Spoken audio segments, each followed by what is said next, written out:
Hello viewers and welcome back to DM Bhatt Group Tuition, a place for all the rankers। तो दोस्तों आज हम लोग क्या कर रहे हैं, तो आज हम लोग क्लास 8 NCERT सिलेबस का unit number 7 a visit to Cambridge कर रहे हैं। तो चलिए शुरू करते हैं। सबसे पहले यहाँ पर बिफोर यू रीड दिया गया है, तो चलिए देख लेते हैं उसमें हमें क्या बताया गया है। This is the story of a meeting between two extraordinary people, both of them disabled or differently abled as we now say। यानी कि ये जो कहानी है वो कहानी है एक मीटिंग की दो एक्स्ट्राऑर्डिनरी पर्सनालिटीज़ के बीच की।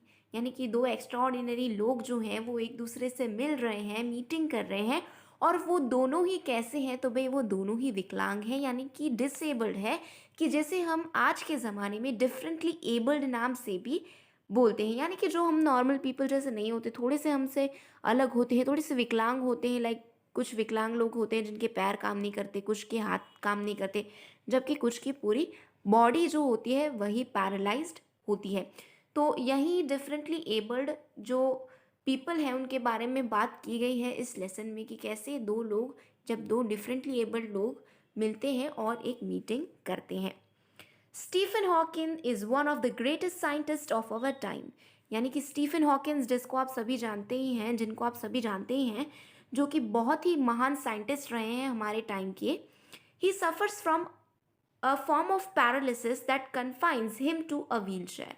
यानी कि स्टीफन हॉकिंस जो हैं वो बहुत ही ज़्यादा एक ऐसे फॉर्म ऑफ पैरालिसिस से गुजर रहे हैं कि जिनसे उनकी पूरी बॉडी जो है वो पूरी तरीके से व्हील चेयर पर डिपेंडेंट हो जाती है।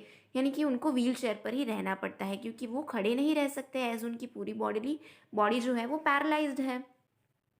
And allows him to speak only by punching buttons on a computer. और जो उनकी बॉडी जैसे पूरी तरीके से पैरालाइज्ड है, तो उसकी वजह से उनको क्या करना पड़ता है कि भाई उनके जो चेयर है उसके बगल में एक बटन जो दिया गया था उसको उन्हें पंच करना पड़ता है बार बार, और जो भी उनको कहना है वो कंप्यूटर के द्वारा वो सबको बताते थे। Which speaks for him in a machine like voice. और वो जो कंप्यूटर की वॉइस थी वो कैसी थी, तो भाई आप जानते हैं कि कंप्यूटर है तो उसकी वॉइस कैसी होगी, तो भाई मशीन लाइक वॉइस होगी। तो बिल्कुल एक मैकेनिकल आवाज़ जो थी वो उनकी आती थी उस चेयर के द्वारा। Firdaus Kanga is a writer and journalist who lives and works in Mumbai. यानी कि यहाँ पर ये जो ऑथर हैं इस चैप्टर के, उनके बारे में भी बात की गई है कि फिरदौस कांगा जो कि एक बहुत ही अच्छे लेखक हैं और जर्नलिस्ट भी हैं, जो कि रहते हैं और काम करते हैं मुंबई में। Kanga was born with brittle bones that tended to break easily when he was a child। यानी कि फिरदौस कांगा जो थे उनके बारे में यहाँ पे बात की गई है।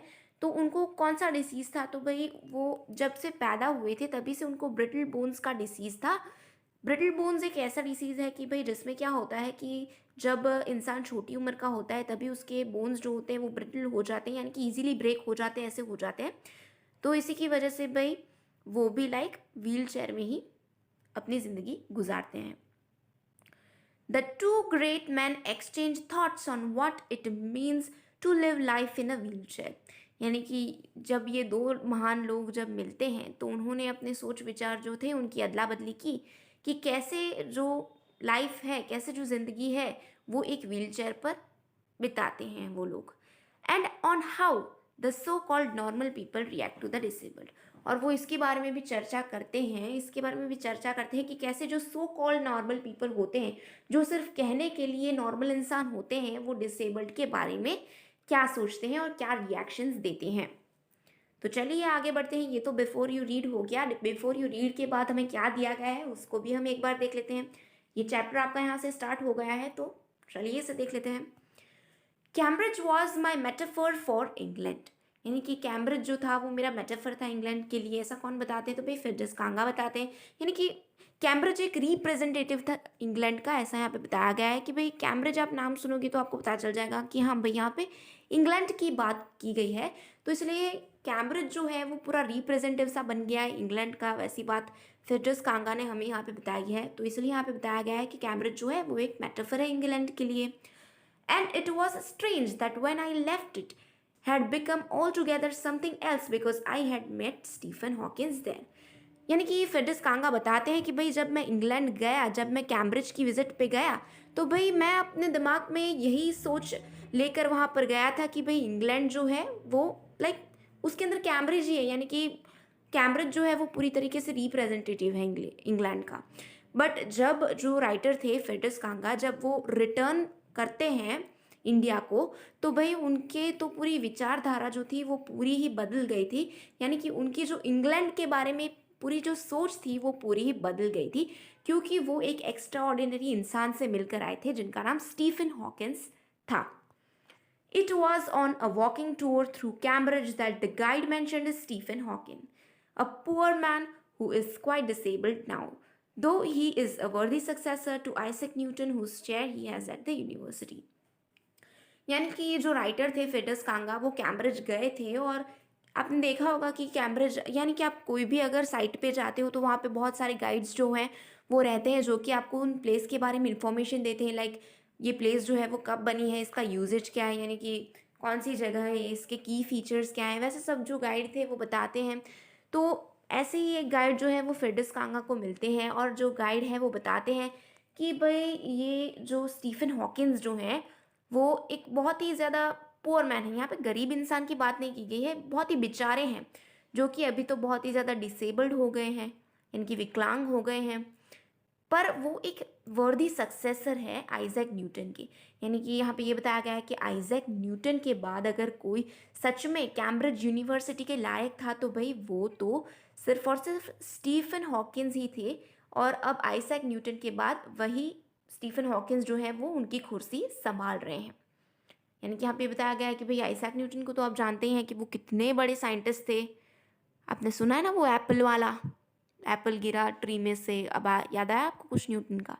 ठीक है, तो न्यूटन्स लॉ ऑफ ग्रेविटी आपने शायद सुना होगा, इसी नाम से वो बहुत ही ज़्यादा फेमस हुए थे, इसी अपने लॉस के द्वारा। तो भाई यहाँ पे यही बताया गया है कि भाई जो आइजैक न्यूटन जो थे वो इतने बड़े साइंटिस्ट थे, पर उनके बाद अगर कोई लायक साइंटिस्ट आया है कैम्ब्रिज यूनिवर्सिटी में तो भाई वो तो सिर्फ स्टीफन हॉकिंस ही थे, और उसके जो आइजैक न्यूटन जो है उनके बाद स्टीफन हॉकिंस ने ही कुर्सी संभाली है।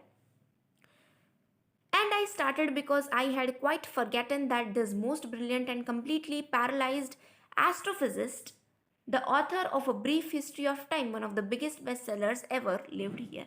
और बाद में क्या हुआ कि भाई बाद में तो उनको ऐसा लगा कि यार ये इंसान जो है वो लाइक कैम्ब्रिज में मैं आया हूँ और इस इंसान से मिले बगैर जाऊँ, ऐसा तो हो ही नहीं सकता, क्योंकि वो कुछ भूल सा गए थे कि एक ब्रिलियंट इंसान जो है, एक बहुत ही एक्स्ट्राऑर्डिनरी इंसान जो है, जो कि कम्प्लीटली पैरालाइज्ड है, एस्ट्रोफिजिस्ट है, पैरालाइज्ड होकर भी इतने ज़्यादा बड़े एस्ट्रोफिजिस्ट है। एस्ट्रोफिजिस्ट यानी क्या है कि भाई ये देखिए यहाँ पे बताया गया है कि जो स्कॉलर है एस्ट्रोफिजिक्स के, एस्ट्रोफिजिक्स क्या है, तो भाई एस्ट्रोफिजिक्स फिजिक्स की ही एक ब्रांच है जो कि डील करती है स्टार्स और प्लैनेट्स के संदर्भ में।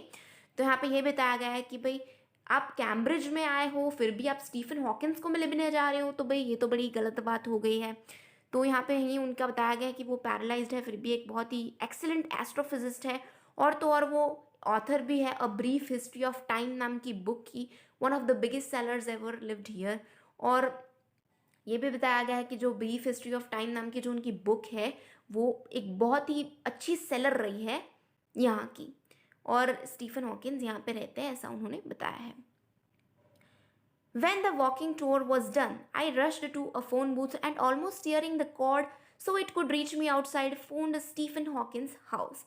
यानी कि फिर बाद में क्या हुआ कि जब वो वॉकिंग टूर, कैम्ब्रिज की जो वॉकिंग टूर थी वो ख़त्म हो गई, तो बाद में जो यहाँ पे हमारे राइटर है फिरदौस कांगा, वो जल्दी से एक फ़ोन बूथ की तरफ जाते हैं, और बाद में उन्होंने क्या किया कि जो फ़ोन बूथ का जो वायर था, जो आप देखते हैं ना कि टेलीफोन का लाइक वायर सा होता है, तो वो जो वायर का मतलब लाइक टेलीफोन का जो कॉर्ड था वो उन्होंने बाहर तक खींचा। एज़ यू नो कि भाई वो व्हील चेयर पर बैठे थे तो फ़ोन बूथ के अंदर जाना तो उनके लिए पॉसिबल था नहीं, तो उन्होंने पूरा सा वो टेलीफोन का जो फ़ोन था वो खींच लिया, और रिसीवर जो था उसको खींच लिया, और बाद में उन्होंने फ़ोन डायल किया। कहाँ पे डायल किया? तो भाई स्टीफन हॉकिंस के हाउस पर उन्होंने फ़ोन को डायल कर दिया। There was his assistant on the line and I told him I had come in a wheelchair from India. यानी कि फिर बाद में जब उन्होंने कॉल लगाया स्टीफन हॉकिंस के घर पर, तो वहाँ पे उनका असिस्टेंट था जो कि उनके साथ बात कर रहा था, और बाद में जो फिरदौस कांगा है उन्होंने जो स्टीफन हॉकिंस है उनके असिस्टेंट को बताया कि भाई मैं तो यहाँ पर इंडिया से व्हील चेयर पर आया हूँ। देखिए वो यहाँ पर एग्जैक्टली व्हील चेयर पर नहीं आए हैं, बट उनकी एक्साइटमेंट को उन्होंने ऐसे बताया कि भाई मैं इतना एक्साइटेड होकर यहाँ पे आया हूँ कि आप ऐसा ही समझ लीजिए कि भाई मैं दौड़ते दौड़ते व्हील चेयर पर आया हूँ, लाइक व्हील चेयर पर आया हूँ। ऐसे व्हील चेयर पर नहीं आए, perhaps he thought I had propelled my self all the way. यानी कि यहाँ पे ये बताना चाहते हैं कि भाई मैं इतना ज़्यादा एक्साइटेड था कि मैंने ये यूज़ किया। ये सेंटेंस उन्होंने एक्साइटमेंट में यूज़ किया है। To write about my travels in Britain I had to see professor Hawking, even 10 minutes would do. यानी कि फिर बाद में वो डायल करते हैं फ़ोन, तो वहाँ पे वो असिस्टेंट उठाता है फ़ोन। बाद में वो बोलते भी हैं कि भाई मैं इतना एक्साइटेड था कि आप यूँ ही समझ लीजिए कि व्हील चेयर पर मैं सीधा इंडिया से स्टीफन हॉकिंस को मिलने आया हूँ। और उन्होंने ये बताया कि मैं प्रोफेसर हॉकिंस जो है उनको मिलना चाहता हूँ, और अगर आप 10 मिनट भी दे देंगे मुझे तो 10 मिनट भी चलेगा, बट 10 मिनट मुझे उन महानुभव से मिलने दीजिए प्लीज़।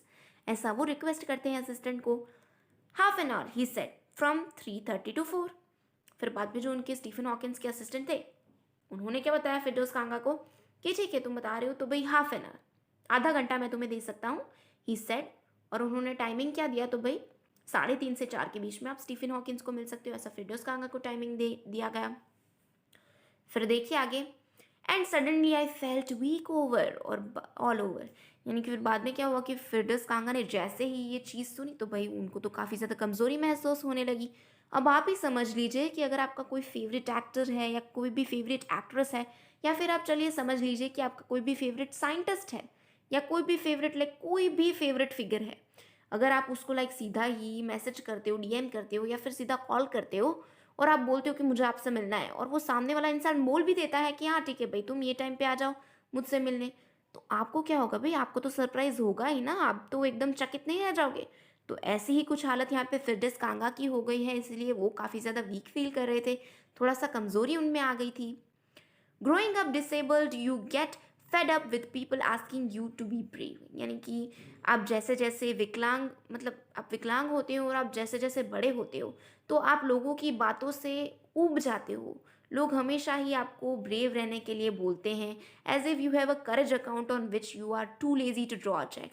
और वो ऐसे आपको ब्रेव बताते हैं कि मतलब वो तो यूं ही समझते हैं कि आपके पास तो पूरा एक करेज का अकाउंट ही पड़ा है, पर आप बहुत ही ज़्यादा लेज़ी हैं, यानी कि बहुत ज़्यादा आलसी हैं कि आप उसमें जाके एक चेक जो है वो भी ड्रॉ कर पाए, एक चेक भी जो है आप लिख पाएँ। The only thing that makes you stronger is seeing somebody like you. यानी कि फिर उस टाइम पे क्या होता है कि जब आप अपने ही जैसे किसी और को देखते हो तो आप ज़्यादा मजबूत फील करते हो, अचीविंग समथिंग ह्यूज। और आप देखते हो कि आपके जैसा ही दूसरा इंसान है पर फिर भी उसने आपसे ज़्यादा अचीव कर लिया है, तो आपको काफ़ी ज़्यादा अच्छा महसूस होता है कि नहीं यार ये भी मेरे जैसा ही है, फिर भी इसने इतना कुछ अचीव कर लिया लाइफ में, तो आपको ये देखकर खुशी सी होती है। Then you know how much is possible and then you reach out further than you ever thought you could. और बाद में आपको क्या लगता है कि भाई बाद में आपको ऐसा लगता है कि यार ये कर सकता है तो मैं क्यों नहीं कर सकता।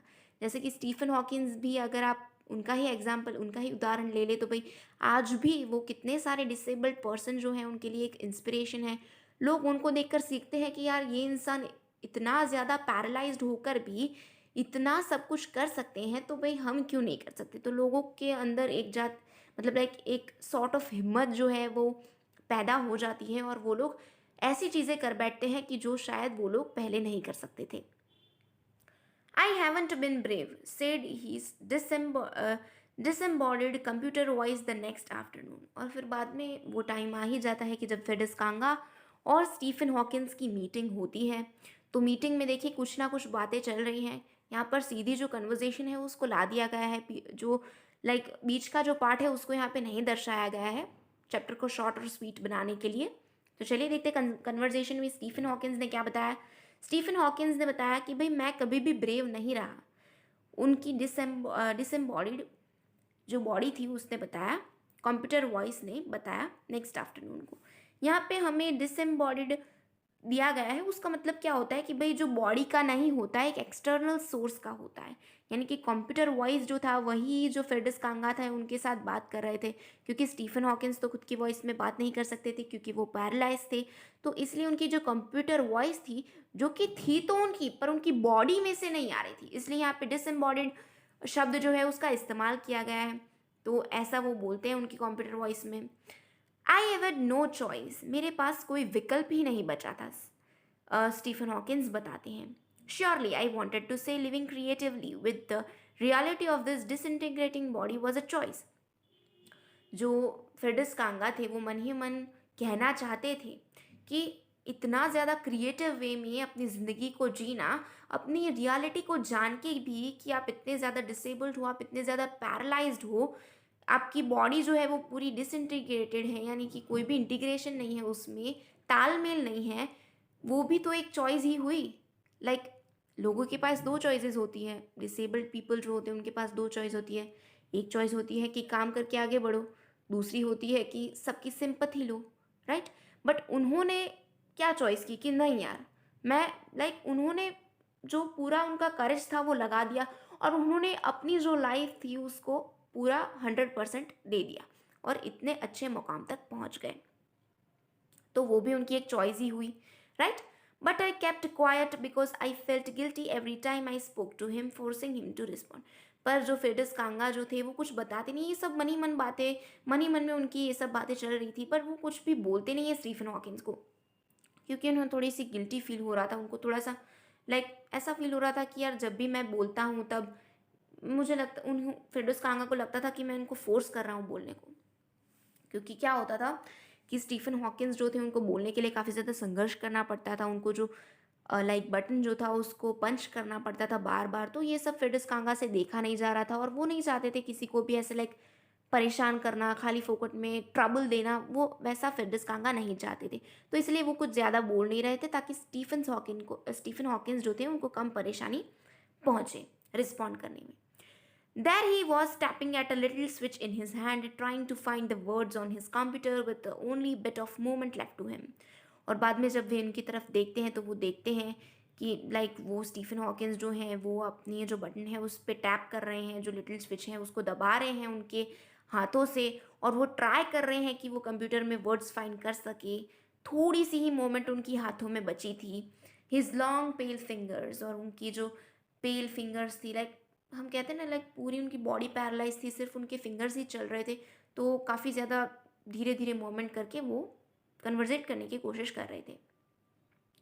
फिर देखिए, every so often his eyes would shut in frustrated exhaustion, यानी कि बार बार फेडिस कांगा देख रहे थे कि स्टीफन हॉकिंस जो थे वो काफ़ी ज़्यादा ऊब गए थे इस चीज़ से। वो इतने ज़्यादा फ्रस्ट्रेट हो गए थे बटन्स को दबा दबा कर कि उनकी जो आंखें थी वो भी फ्रस्ट्रेटेड वे में, वो इतने ज़्यादा फ्रस्ट्रेट हो गए थे कि उनकी आंखें भी बार बार बंद हो रही थी। फिर देखिए, and sitting opposite him I could feel his anguish, यानी कि वो बताते हैं कि भाई मैं उनकी सामने ही बैठा था और मैं फील कर पा रहा था कि उनमें कितना दर्द छुपा हुआ है, वो कितने सैड हैं। The mind buoyant with thoughts that came out in frozen phrases and sentences stiff as corpse, यानी कि यहाँ पे ये बताया गया है हमें, buoyant का मतलब क्या होता है, intensely active and vibrant, यानी कि उनका जो माइंड था, उनका जो दिमाग था भाई वो तो काफ़ी ज़्यादा एक्टिव था, काफ़ी ज़्यादा buoyant था, लेकिन जो कंप्यूटर वॉइस में जो कह सकते हैं आवाज़ आ रही थी वो तो विदाउट इमोशंस ही आ रही थी। आपने देखा ही होगा कि कंप्यूटर की जब भी वॉइस आती है, कंप्यूटर की जब भी आवाज़ आती है तो भाई उसमें कोई भी फीलिंग्स नहीं होती, because after all it is a machine, वो तो है ही एक मशीन ही ना। तो वो आपके असली इमोशंस सामने वाले तक नहीं पहुंचा सकता। तो वो चीज़ भी फेडिस कांगा अंडरस्टैंड कर रहे थे, वो चीज़ भी फेडिस कांगा समझ रहे थे कि स्टीफन हॉकिंस की फीलिंग्स क्या है। वो फीलिंग्स के साथ तो बोल रहे थे, लेकिन मशीन में से जो आवाज़ आ रही थी वो तो भाई पूरी फीलिंगलेस आ रही थी, पूरी स्टिफ सी आ रही थी, फ्रोजन फ्रेजेस जैसा उन्हें लग रहा था, जमे हुए फ्रेज जो थे वो उन्हें लग रहे थे। फिर देखिए बाद में क्या बताया गया है, a lot of people seem to think that disabled people are chronically unhappy, I said. फिर बाद में फ्रेडिस कांगा जो हैं वो बताते हैं कि मैंने देखा है कि बहुत सारे लोग ऐसा सोचते हैं कि जो डिसेबल्ड लोग होते हैं, जो कि डिफरेंटली एबल्ड होते हैं, जो विकलांग लोग होते हैं, वो बहुत ही ज़्यादा क्रॉनिकली बहुत ही ज़्यादा अनहैप्पी होते हैं। I know that's not true myself, are you often laughing inside. Firdaus Kanga बोलते हैं कि मुझे भी पता है कि यार ये चीज़ तो गलत है, ये चीज़ सही नहीं हो सकती कि लाइक विकलांग है तो पूरे समय वो दुखी ही रहेंगे, ऐसी बात तो सही नहीं है। क्या आप भी अंदर ही अंदर हंस रहे हैं? ऐसा फिडिस कांगा स्टीफन हॉकिंस को प्रश्न पूछते हैं। फिर देखिए आगे। About 3 minutes later, he responded, I found it amusing when people patronize me. यानी कि बाद में क्या होता है कि 3 मिनट बाद स्टीफन हॉकिंस जो थे उन्होंने रिस्पॉन्ड किया। फिर देखिए आगे क्या बताया गया है। I find it amusing when people patronise me. यानी कि फिर बाद में स्टीफन हॉकिंस बताते हैं कि मुझे वो बहुत ही ज़्यादा अम्यूजिंग लगता है, बहुत ही ज़्यादा अजीब लगता है कि जब पीपल जो हैं, लोग जो हैं वो मुझे पैट्रोनाइज करते हैं। पैट्रोनाइज का मतलब क्या होता है कि जब आप किसी व्यक्ति को अपने से कम बुद्धिमान समझते हैं, कम काम कर सकते हैं ऐसा समझते हैं और आप उस पे अपनी कृपा भावना दर्शाते हैं, तो उसी को हम पैट्रोनाइज बोलते हैं। तो भई जो स्टीफन हॉकिंस थे उनको ये काफ़ी ज़्यादा अजीब लगता था जब लोग उनके साथ ऐसा बर्ताव करते थे। And do you find it annoying when someone like me comes and disturbs you in your work? और फिर बाद में फिडिस कांगा जो है वो बताते हैं, उनको स्टीफन हॉकिंस को पूछते हैं कि क्या आपको ये चीज़ परेशान करती है कि जब मेरे जैसे इंसान आपको मिलने आते हैं और आपको डिस्टर्ब करते हैं आपके काम में? ऐसा फिडिस कांगा पूछते हैं स्टीफन हॉकिंस को। फिर देखिए आगे क्या है। The answer flashed yes. फिर देखिए यहाँ पे आंसर जो थे वो स्टीफन हॉकिंस आंसर करते हैं कि हाँ भाई, तुम्हारे जैसे लोग जो हैं वो आते हैं और मुझे परेशान करते हैं तो मेरा काम जो है वो ख़राब हो जाता है। Then he smiled his one way smile and I knew without being sentimental or silly that I was looking at one of the most beautiful man in the world. और बाद में जब वो मुंह की एक साइड से स्माइल कर रहे थे, तब जो फिडिस कांगा थे उनको एक बात तो पता चल गई, विदाउट बीइंग सेंटिमेंटल और सिली, यानी कि वो ज़्यादा इमोशनल भी नहीं हुए थे और वो डम डम जैसे भी बिहेव नहीं कर रहे थे। पर उनको एक चीज़ पता चल गई उनकी स्माइल देखकर कि भाई वो इस दुनिया के सबसे खूबसूरत इंसान को देख रहे हैं, कि जो पूरी तरीके से पैरालाइज्ड है, उनकी सिर्फ फिंगर्स ही वर्क कर रही हैं, फिर भी वो अंदर से कितने खुश हैं। तो इसी को देखकर फिडिस कांगा को लगता है कि यार मैं दुनिया के सबसे खूबसूरत व्यक्ति से बात कर रहा हूँ। A first glimpse of him is shocking because he is like a still photograph. यानी कि जब आप जो स्टीफन हॉकिंस हैं उनको पहली बार देखेंगे तो आपको तो ऐसा ही लगेगा कि भाई एक फोटोग्राफ सा ही बैठा हुआ है, क्योंकि उनकी कंप्लीटली बॉडी जो थी वो पैरालाइज थी। तो आपको ऐसा ही लगेगा कि लाइक एक स्टैचू टाइप, फोटोग्राफ टाइप ही वहाँ पे पड़ा हुआ है, as if all those pictures of him in magazines and newspaper have turned 3 dimensional. और जब आप उनको असल में देखेंगे तो आपको लाइक 2D इमेज नहीं दिखेगी कि जैसे आप न्यूज़पेपर्स में देखते हो, आपको बस एक 3D इमेज दिख जाएगी, ऐसा आप समझ लो। होगा तो वो सेम चीज़, पर एक होगा 2D और एक होगा 3D। 3D जो कि आप रियल में देखते हो और 2D जो कि आप न्यूज़पेपर्स और मैगजीन्स में देखते हो। फिर देखिए आगे। Then you see the head twisted sideways into a slump, the torso shrunk inside the pale blue shirt, the wasted legs. You look at his eyes, which can speak still, and they are saying something huge and urgent.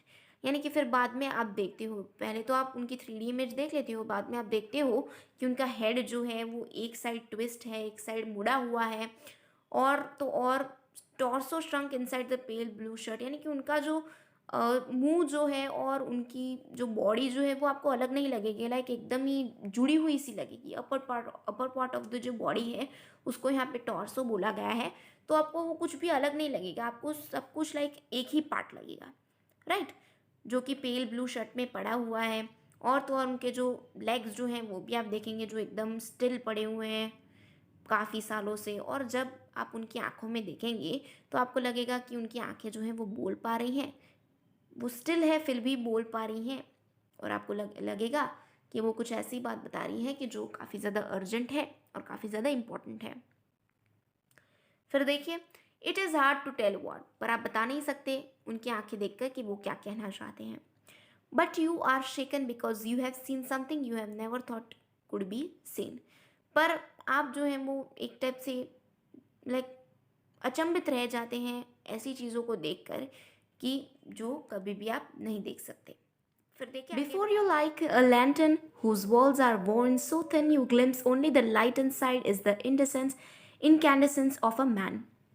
यानी कि देखिए यहाँ पर जैसा कि आप जानते ही हैं कि फ्रेडिस कांगा जो है वो स्टीफन हॉकिंस को मिलने गए थे और उन्होंने काफ़ी ज़्यादा वार्तालाप भी वहाँ पर किया था। तो ऐसे ही वार्तालाप करते करते हमने देखा था कि उन्होंने बहुत सारी चीज़ें स्टीफन हॉकिंस के बारे में बताई थी कि भाई स्टीफन हॉकिंस जो है काफ़ी ज़्यादा मेहनती है और न्यूटन के जो महान साइंटिस्ट न्यूटन जो है उनके बाद यही एक लायक साइंटिस्ट है कि जो कैम्ब्रिज की कुर्सी संभाल सकते थे, इसलिए वही अब कैम्ब्रिज की कुर्सी संभाल रहे हैं, ऐसा सब हमने देखा था।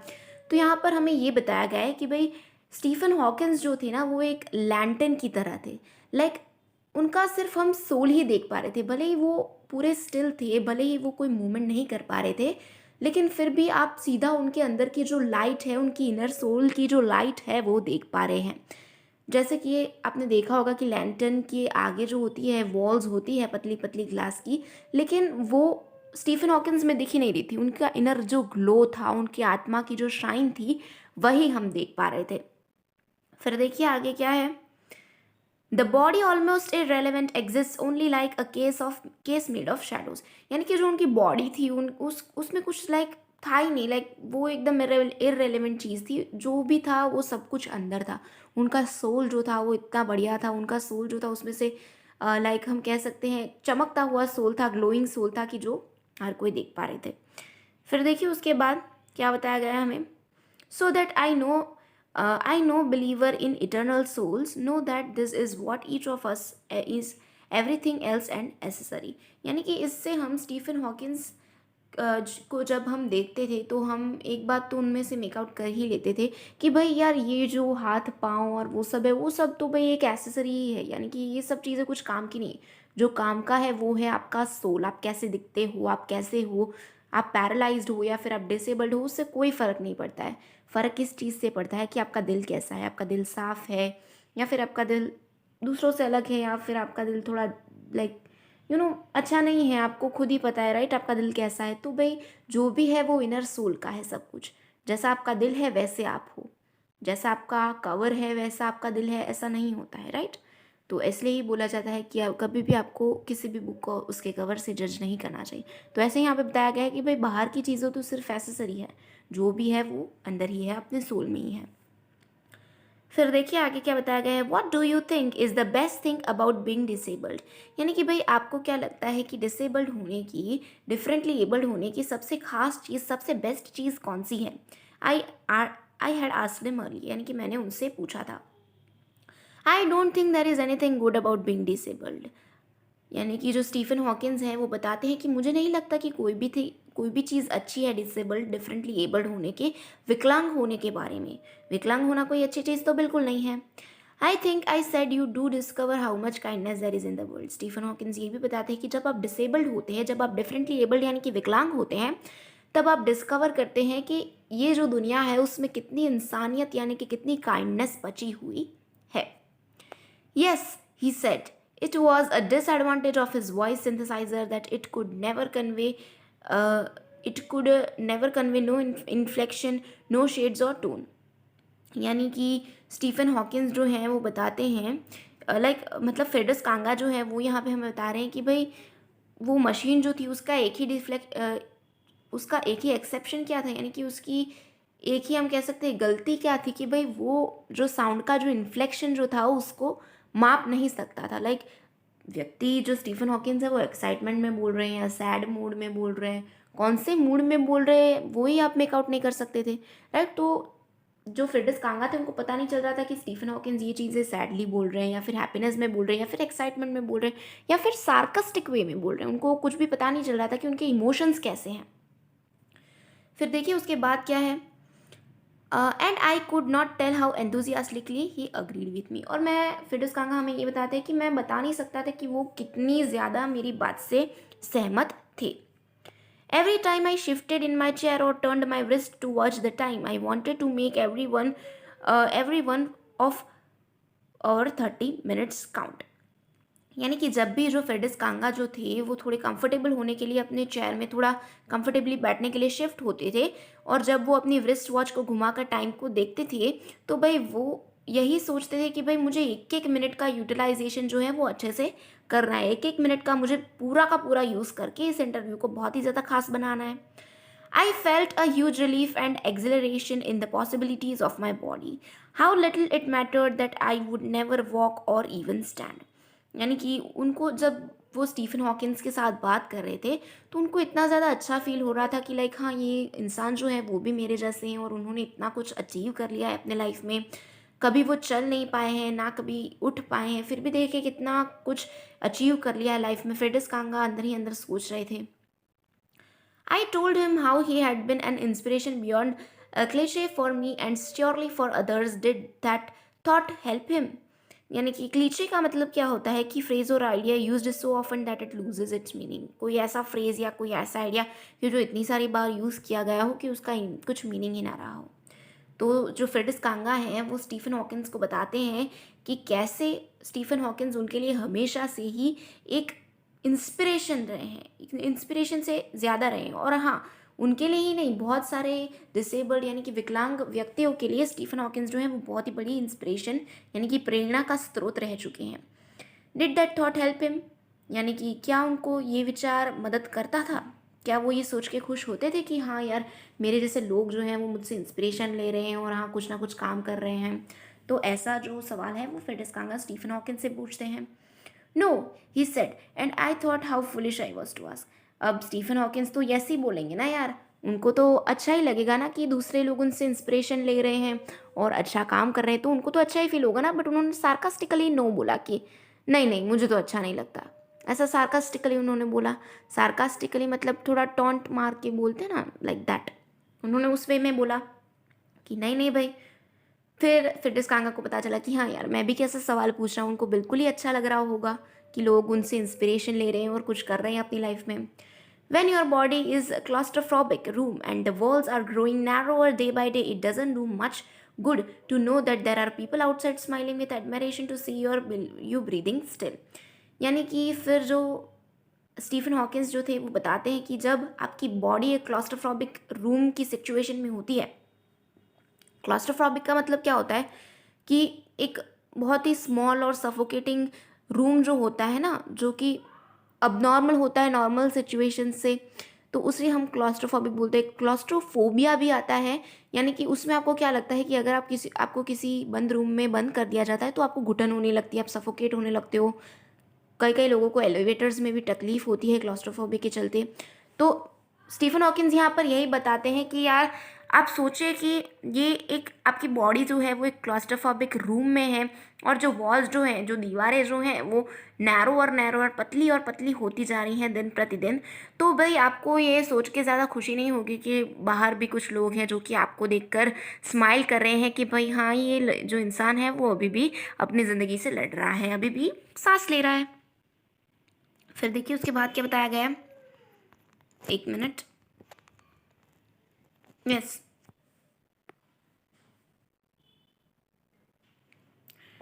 Is there any advice you can give disabled people, something that might help life better, make life better? यानी कि बाद में जो फ्रेडिस कांगा जो थे वो बताते हैं स्टीफन हॉकिंस को, यानी कि प्रश्न पूछते हैं कि क्या आपके पास विकलांग लोगों के लिए कोई एडवाइस है? क्या आप विकलांग लोगों को कुछ बताना चाहते हैं कि उनसे उनकी लाइफ जो है, उनकी जो ज़िंदगी है वो बेटर बन जाए आपके जैसे? तो देखिए स्टीफन हॉकिंस उसके उत्तर में क्या बताते हैं। They should concentrate on what they are good at. I think things like the disabled Olympics are waste of time. यानी कि यहाँ पर स्टीफन हॉकिंस जो हैं वो बताते हैं कि उनको उसी चीज़ पर कॉन्सेंट्रेट करना चाहिए कि भाई जिनमें वो अच्छे हैं, जिन्हें वो अच्छे से कर पाते हैं और जिनमें उनको इंटरेस्ट है। और जो थिंग डिसेबल्ड के लिए बनी ही नहीं है, उनको करके भी वो क्या काम करेंगे। इसलिए वो ये भी बताते हैं कि जो ओलंपिक्स है वो भी एक, मुझे तो वेस्टेज ऑफ टाइम ही लगता है। क्योंकि भाई आपको कोई भी तरीके का कंपैरिजन करने का ज़रूरत नहीं है। जितनी चीज़ें नॉर्मल पीपल करते हैं उतनी डिसेबल्ड को करना ज़रूरी नहीं है। डिसेबल्ड पीपल बहुत सारी अच्छी अच्छी चीज़ें कर सकते हैं जिनमें वो अच्छे हैं। ऐसा स्टीफन हॉकिंस यहाँ पर बताते हैं। फिर देखिए आगे क्या बताया गया है। I know that what you mean. यानी कि फिर फ्रेडिस कांगा बताते हैं कि हाँ, मैं समझ सकता हूँ आप क्या बता रहे हैं। I remembered the years I had spent trying to play Spanish guitar considerably larger than I was. यानी कि फिर फ्रेडिस कांगा उनको अपनी भी एक बात याद आ जाती है, तो वो बताते हैं कि मैंने भी मतलब मुझे भी याद आ गए वो ईयर्स, मुझे भी याद आ गए वो साल की जब मैं स्पेनिश गिटार को बजाने की बहुत ही ज़्यादा कोशिश करता था, जो कि मुझसे भी ज़्यादा बड़ा था। And how gleefully I unstrung that one night. और जब मुझसे वो नहीं बज रहा था क्योंकि वो मुझसे बहुत ज़्यादा बड़ा था, तो एक दिन मैंने क्या किया कि भाई एक रात को उसको लेकर मैं बैठा और उसकी सारी जो स्ट्रिंग्स थी, जो गिटार की स्ट्रिंग्स थी, वो भी मैंने काट दी। बहुत ही आराम से, वेरी हैप्पीली मैंने उसकी जो स्ट्रिंग्स थी ग्लीफुली काट दी, क्योंकि भाई मुझे उसमें इंटरेस्ट ही नहीं था। तो इंटरेस्ट नहीं था, इसलिए फिर जिस कांगा को पता चल गया कि हाँ ये बात तो सही है कि अगर आपको किसी चीज़ में इंटरेस्ट नहीं है तो फिर वो नहीं आने वाला आपको। फिर देखिए उसके बाद क्या है, the half hour was up, यानी कि बाद में जब फिडिस कांगा ने अपनी वॉच में देखा तो उन्होंने देखा कि आधा घंटा उनका पूरा हो चुका था। आई think I have annoyed you enough. फिर फिडिस कांगा स्टीफन हॉकिंस को बताते हैं कि मुझे लगता है मैंने आपको बहुत ही ज़्यादा परेशान कर दिया है अब। आई सेड ग्रीनिंग, यानी कि मैंने हंसते हुए एक बहुत ही ब्रॉड स्माइल देते हुए ये चीज़ स्टीफन हॉकिंस को बताई। थैंक यू फॉर, और फिर इतना ही। जो फिडिस कांगा जो थे वो बोल रहे थे थैंक यू, ऐसा सब लाइक एंडिंग ला रहे थे कन्वर्जेशन की। बट उतने में ही स्टीफन हॉकिंस ने बताया स्टे। उन्होंने बोला रुको। आई वेटेड, फिडिस कांगा ने वेट किया। Have some tea. अब देखिए स्टीफन हॉकिंस कितने अच्छे थे कि उन्होंने फिडिस कांगा को टी भी ऑफर की। उन्होंने बोला कि फिडिस चलिए थोड़ी सी चाय पी लेते हैं। I can show you the garden, यानी कि मैं आपको गार्डन की सैर, मेरे गार्डन की सैर भी करवा सकता हूँ, बागीचे की सैर भी करवा सकता हूँ। फिर डिस्कांगा ये सब सुन के तो वही बहुत ही खुश हो गए, क्योंकि आप ही सोचिए कि जिन इंसान से वो कभी मिले भी नहीं थे और वो इतना ज़्यादा अच्छा व्यवहार कर रहे थे उनके साथ, तो भाई स्वाभाविक सी चीज़ है कि किसी भी इंसान को ये चीज़ अच्छी ही लगेगी। The garden was as big as a park, but Stephen Hawking covered every inch, rumbling along in his motorized wheelchair while I dodged to keep out of the way. यानी कि फिर बाद में क्या हुआ कि स्टीफन हॉकिंस और फिडिस कांगा जो थे वो गार्डन को देखने चले गए। और फिडिस कांगा ने देखा कि भाई जो गार्डन जो था वो तो किसी पार्क के जितना बड़ा था, जो पब्लिक पार्क्स आपने देखे होंगे उतना बड़ा उनका तो सिर्फ प्राइवेट गार्डन था। But Stephen Hawking covered every inch, rumbling along in his motorised wheelchair. पर स्टीफन हॉकिंस ने ऐसा नहीं किया कि लाइक ऊपर ऊपर से बता दिया कि देखो ये थोड़ी जो स्पेशल जगह थी वो बता दी, नहीं, उन्होंने ऐसा नहीं किया। एक एक इंच जो थी गार्डन की वो उन्होंने फिडिस कांगा को दिखाई, और वो इधर से उधर, उधर से इधर अपनी जो मोटराइज्ड व्हील चेयर थी उसमें चलती गई। ऑब्वियसली उनकी व्हील चेयर ऐसी नहीं थी कि वो हाथ से चला पाए, इसलिए वो मोटराइज थी तो उसमें से एक रम्बलिंग वॉइस भी आ रही थी। तो इसलिए यहाँ पर ये बताया गया है कि वो हमेशा ही अपनी जो चेयर थी उसमें रम्बलिंग करके उन्होंने मुझे पूरे गार्डन की सैर करवाई, ऐसा यहाँ पर लिखा हुआ है। और फिडिस कांगा क्या कर रहे थे उस टाइम पे कि वो भाई उनकी व्हीलचेयर के आगे नहीं आना चाहते थे, इसलिए वो डॉच कर रहे थे एक जगह से दूसरी जगह, लाइक इधर से उधर जा रहे थे कि नहीं मतलब लाइक मैं उनके रास्ते के बीच में ना आ जाऊँ। We couldn't talk very much, the sun made him silent. पर फिर बाद में उसके बाद हम कुछ ज़्यादा बात नहीं कर पाए, क्योंकि जो सूरज था उसने स्टीफन हॉकिंस को शांत कर दिए। अब यहाँ पे ऐसा क्यों बोला गया है कि the sun made him silent, क्योंकि देखिए जैसे कि आप जानते हैं कि उनकी मोटर चेयर जो थी वो पूरी की पूरी कंप्यूटराइज्ड मोटर चेयर थी। तो इसकी वजह से क्या हो रहा था कि भाई जो लेटर्स जो थे वो पूरी सन की लाइट में लाइक स्क्रीन जो थी वो उनको विजिबल नहीं थी। स्टीफन हॉकिंस जो स्क्रीन थी उसको देख नहीं पा रहे थे, तो इसलिए उनको लेटर्स भी रीड करने में तकलीफ हो रही थी। तो इसलिए वो कम्युनिकेट नहीं कर पा रहे थे, क्योंकि आपको पता ही है कि पंचिंग कर करके वो कम्युनिकेट करते थे, लेटर्स को स्क्रीन में देखते थे। पर जब लेटर्स आपको दिखेंगे ही नहीं स्क्रीन पे तो वो बात कैसे करेंगे। तो इसलिए भाई वो साइलेंट हो गए एकदम। फिर देखिए उसके बाद the letters on his screen disappearing in the glare, यानी कि उतनी ज़्यादा रोशनी थी वहाँ पे कि उनकी स्क्रीन पर जो लेटर्स थे वहीं वो देख नहीं पा रहे थे। An hour later we ready to leave, यानी कि 1 घंटे के बाद हम दोनों लाइक लीव करने के लिए तैयार थे। I didn't know what to do, मुझे पता नहीं था कि मुझे क्या करना चाहिए था। आई कुड नॉट किस हिम और क्राई, मैं उनको लाइक किस भी नहीं कर सकता और मैं रो भी नहीं सकता था।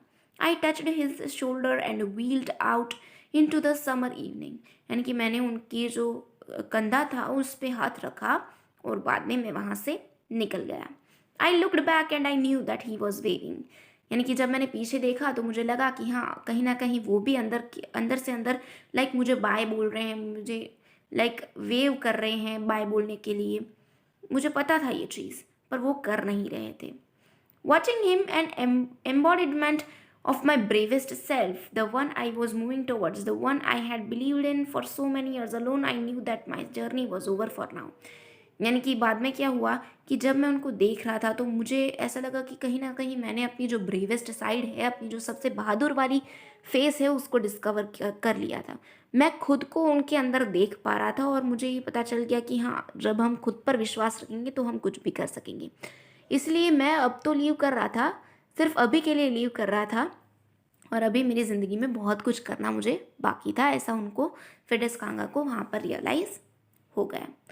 फिर देखिए यहाँ पे दिखाया गया है the Firdaus Kanga from the wheel heaven on wheels, यानी कि उनकी हेवन ऑन व्हील्स नाम की बुक में से ये लिया गया है फिडेस कांगा की। तो यही था हमारा चैप्टर विजिट टू कैम्ब्रिज। अगर आपको वीडियो पसंद आया हो तो दोस्तों वीडियो को लाइक कर दीजिएगा, और तो और अगर चैनल को सब्सक्राइब नहीं किया तो लाल वाला बटन प्रेस करके आप चैनल को सब्सक्राइब भी कर दीजिएगा। तो आज के लिए सिर्फ इतना ही, मिलते हैं नेक्स्ट लेक्चर में। Thank you.